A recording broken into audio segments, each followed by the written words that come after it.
this is my fifth NACES talk on my watercolor maps. In each one, I talk about kind of a different set of works with a different thematic angle each time. So I'll give kind of a short reintroduction here to the overall concept that I go for.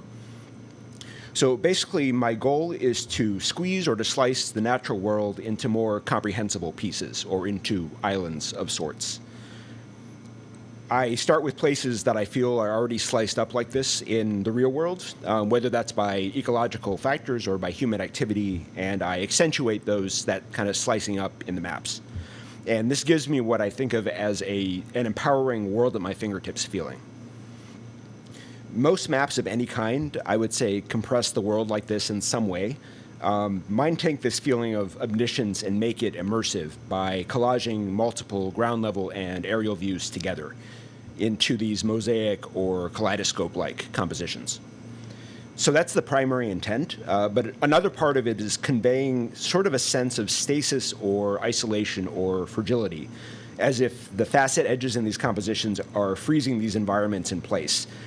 And given the particular threats that these islands and island-like environments are facing, climate change, invasive species, habitat destruction, I think of it as another way of my trying to exert control over these places, or to try and keep them as they are. So this talk picks up from last year's, where I focused on the two works that you see here. And I got into the idea that an unintended side effect of this slicing of nature in these maps is a sense of energy or movement that comes from the faceting pattern itself. So basically kind of the network of edges in these compositions.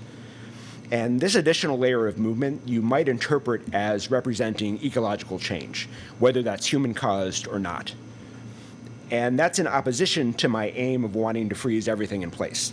But in reality, these environments are not static or timeless, and of course they never have been. So this sensation of change takes on different forms and meanings in the different works, just depending on how the compositions turned out and depending on how different viewers just happen to see them in different ways. I arrange the facets to capture particular geographies in the static and compressing way that I mentioned, not to generate any particular feeling of motion. That's not, again, not my intent, but I have started to embrace these meanings, this sense of movement, as adding depth to the concept of the maps. So you could say that the sense of movement is now kind of my intent in terms of the outcome, but the kind of the manifestation of this movement just kind of happens on its own as I create the maps. So I've come to recognize two alternative meanings in this sense of movement. And I call them isolation and integration. And to use a term from cultural geography, you could think of them as imaginaries. On one hand, you could see this ecological change as bad or destructive. It's what makes these places seem fragile in the first place. It's kind of a sense of imminent shattering or collapse, basically the flip side of my wanting to freeze these places in time and space. And this, again, was the focus of last year's talk. On the other hand, you could see ecological change as natural in itself, not inherently bad, and more a feeling of ecological flow or connectivity or energy or dynamism than it is kind of a sense of shattering or collapse or disintegration. So in this case, the whole concept of ecological fragility doesn't really have any meaning to begin with. So integration, this interpretation of ecological change as natural or even invigorating rather than destructive, is what I'm going to focus on today, focusing on two newer works in particular. And it's important to note that in both cases, with the two that I'm going to talk about, the human influences, which are the change agent, are not only implied by the mosaic pattern, by this kind of network of edges in the compositions. In the places these maps are based on, in the images that you see here, humanity actually does the slicing up of nature in the first place, too. So my freezing in place goal is really about keeping that slicing up from going any further than it already has. So any of you who were at the International Cartographic Conference in Cape Town last summer might recognize the place that this first work is based on. This is Lion's Head, which is this dramatic granite outcrop in the middle of the city. You can see it here right in the center of the image, and it's basically a disconnected part of Table Mountain National Park. The actual Table Mountain with the cable car is in the lower left of the image. So the national park in general protects an island of the Fynbos ecosystem, which is a kind of Mediterranean shrubland. It's very diverse and globally unique, not just because so little of it remains as a result of urbanization, agriculture, et cetera, but also because it's historically very restricted. It makes up the Cape Floristic Province, which is by far the tiniest of all the world's floristic provinces, of which there are only 6. And it's, also very visually stunning, I think you'll agree, especially all the species of protea that you find there, and you can see a few of those in the 2 bottom images here, kind of the more tree-like plants. So Lion's Head has one trail spiraling up to the summit. Here I've shown it combined with a road leading to the trailhead from the city center. And the hike up and down takes about a half day. And as you go up, you get these changing views of the vegetation and the landform, alternating with views of Table Mountain and of the city, of the surrounding city and ocean. So here's the work itself. You can see a print of this in the map gallery as well. And you can see how much I've distorted the scales to be able to focus on the detail of the park and the climb itself. Here you can see how much the scale of the path that spiral path has been exaggerated.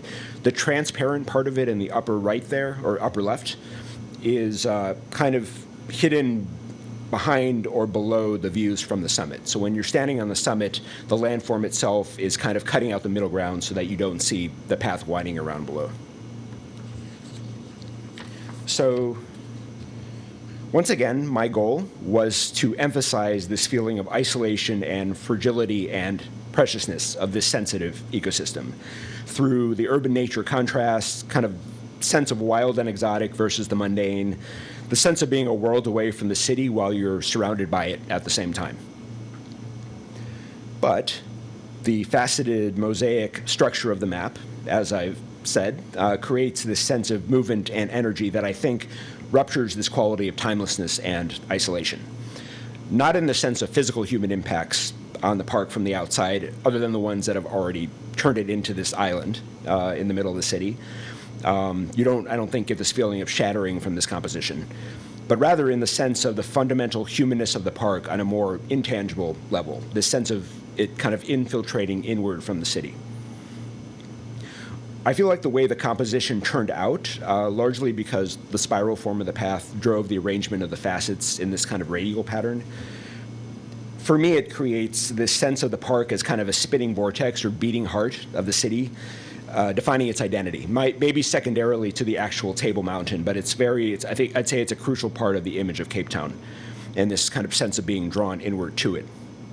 So it's about the psychological image of the place as quote-unquote natural, or distant and otherworldly, though it's very much, of course, physically part of the city and was never pristine or static by any means. So, this cultural constructedness of nature is very much part of that integration imaginary.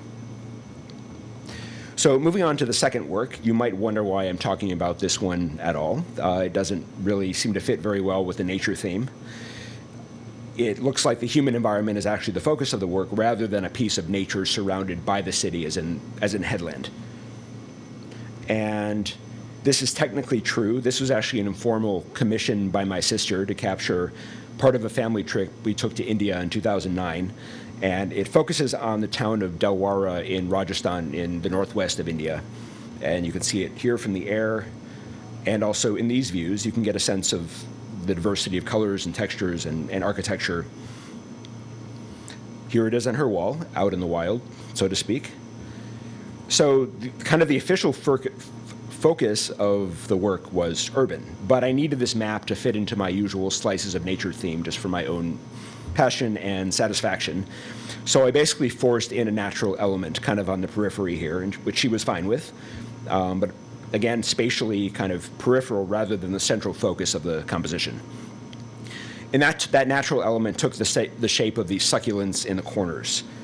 And even those images didn't come from really anywhere near the outskirts of the city. They were just from around the region.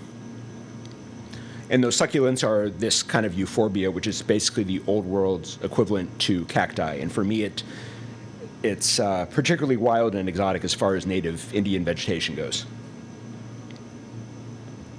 So the spatial relationships in this work generally really only have a loose reality, not just with the succulents, as I just mentioned, but with the urban images too. I hadn't actually pinpointed where exactly in the city I took them when I was there. I didn't know I was going to be doing this project. So the locations are much more conceptual in relation to each other, and there's no kind of semi-realistic path of travel for me to highlight like I did in the other work.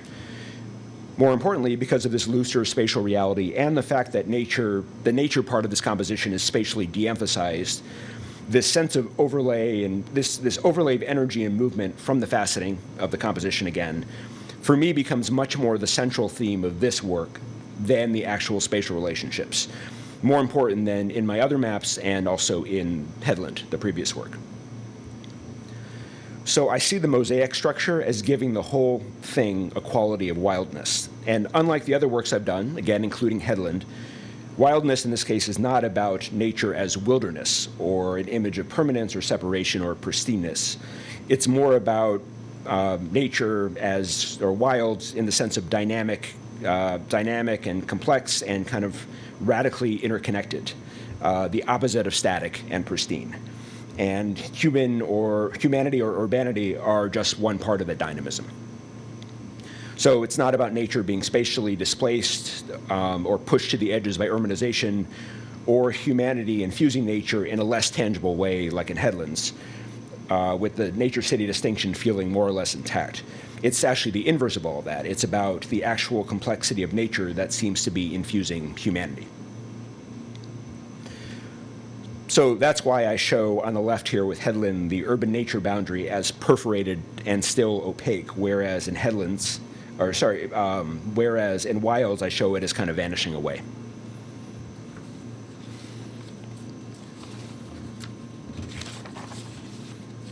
So the idea of wild as meaning dynamic and complex is where the title of this work comes from, wilds plural. So one wild is kind of this urban complexity, diversity, cacophony, which I think is particularly relevant to Indian cities. And the other wild is those succulent-covered hills in the corners. But it's really all one big, inseparable whole. I could have just appropriately called the work wild, singular, I think. So in both cases, the facet edges end up being connecting rather than dividing, integrating rather than disintegrating. It's more a knitting together of nature and humanity through this unifying sense of motion and energy than it is about isolating nature and freezing it in place or leaving it on the verge of shattering like a delicate crystal. In Headland, everything is human, quote unquote, with nature still distinct as an image, whereas in Wilds, everything is quote unquote natural, even though I think these are both essentially interchangeable with each other. So zooming out to my maps in general, sorry, that slide was meant to go with before. Zooming out to my maps in general, I've made the point that this feeling of movement was not part of the original intent in these works. The shattering version of that sense of movement does not contradict that intent. It's more, again, just the flip side of this freezing in place goal that I have, and together that makes up the isolation imaginary. But I do have a strong emotional attachment to that concept of fragility and places that I imagine as being fragile ecologically. And the more energetic, positive kind of movement, again, integration, does go counter to that sort of attachment that I have to these places. And so you might ask, how can I really embrace the integration side of all this as I've done in the two works that I talked about today? How can I make it part of my intention after the fact? I actually have come to find the integration concept as intellectually interesting, if not inspiring in a way. It kind of took me some time to get there. But in terms of its complexity and its multidimensionality, I have sort of found some attachment to that as well, and I credit my landscape architecture background for that to some degree. And I feel like I can actually hold these two imaginaries in my head at the same time, layering one on top of the other or alternating between the two. And that's both in the maps and also in real life. And I think this layering is possible for me, and I think many others of us too, because these two imaginaries are really different animals. To get kind of nerdy about it and maybe oversimplify a bit, one of them is epistemological, based on an imagined reality, and the other is ontological, based on a physical reality. So they really exist on different planes that can kind of slide past one another, rather than be in competition with each other.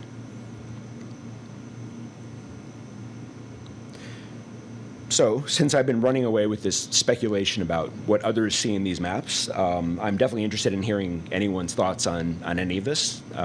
So, thank you. Thanks, Darren. We've got time for a question or two, if anyone has one. All right. In that case, oh, sorry, I didn't see you over there. Just wondering about your technique. Are you making the watercolors and then slicing them and collaging them digitally? What's the output? Like, what are you hanging Right. down? So I have- I'm going to ask. So the question is about technique and watercolor and how things are being sliced up. So I have done that once. The very first time I've tried that, I did it that way. I basically painted the pieces. I cut them up and I glued them together. The manual, I did that one time. The gallery I'm now with said, "Don't do that. That's kind of gimmicky and it looks like it's more difficult if you just do it all in one layer." That's not actually true because I use drafting tape to keep these lines crisp, and it works pretty well. But basically, what I do is going between hand sketches and Photoshop, I kind of make a digital montage version of it first with the photographs. And then I enlarge and lay that out, and I paint it do the watercolor all in one layer as a collage.